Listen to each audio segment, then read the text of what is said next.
Hey, how's it going? The store's name is synonymous with secrecy, but word is spreading Hot classics? about Sub Rosa. And then that's it for another 2 minutes.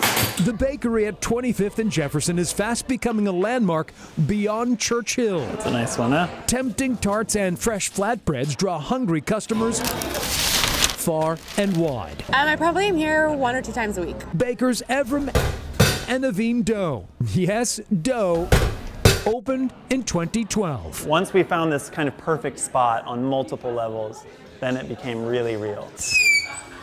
In 6 years, the siblings and their custom brick oven have attracted national attention. The ingredients on all of them is the grain, water, and salt. And that's it. 100% from our mill. Sub Rosa is contending for a James Beard Award. Wow, really? Cool. Which is akin to an Oscar in the food industry. These are quiche, little individual quiche. The pastries are incredible, so it's easy to see why. My friend was just saying that she's here. She said that it could have been better than the one she had in Paris, so I think that's pretty good. No loafing here. Start to get muscles doing this. The days long, the work grueling, especially in the early days. There was no time that we left, really. We would just go upstairs to sleep. But the doughs never let the flour-covered routine weigh them down. We call it bakery sitting. The children of Turkish immigrants, Evrim began by selling his artisanal breads at farmers markets. And this is how you stay fit as a baker. You just don't stop moving. Evin learned pastry making from scratch. The idea is just to move the top to the bottom and the bottom to the top. The dough's secret? Need natural ingredients with lots of passion. When you're in the trenches together, you get along because you have to. And we just naturally get along, too. The brother and sister may be rising to the top, but their journey has been anything but a cakewalk. 5 years ago, April 3rd, 2013. their phones rang in the middle of the night. The bakery was burning. It was just a tenant of ours saying, the building's on fire. That's the only, and then it hung up.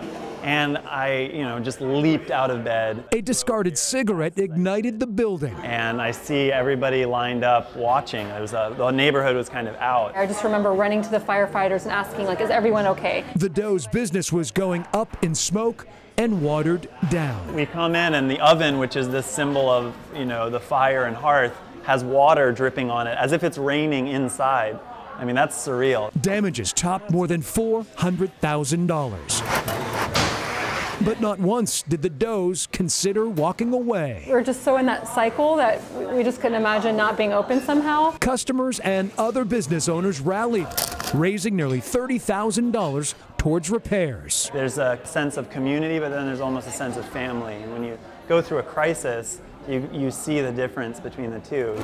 It makes it vibrant, makes you feel like you want to stay here. Awesome, thank you. 9 months removed from the fire, Evin and Evrim relit the oven. But when we reopened, we had a line all the way around the door. Much to the delight of their growing clientele. The food's delicious. Evin and Evrim share a bond thicker than dough, building on their reputation while baking a legacy. Sometimes it'll be important for us to just stop and say, so how are you doing? Yeah. How's life? How is life? Despite the recognition and nomination, they remain humble. It's very satisfying. These siblings are only letting their success go to their bread. That makes us want to keep going, keep doing what we're doing and do it better.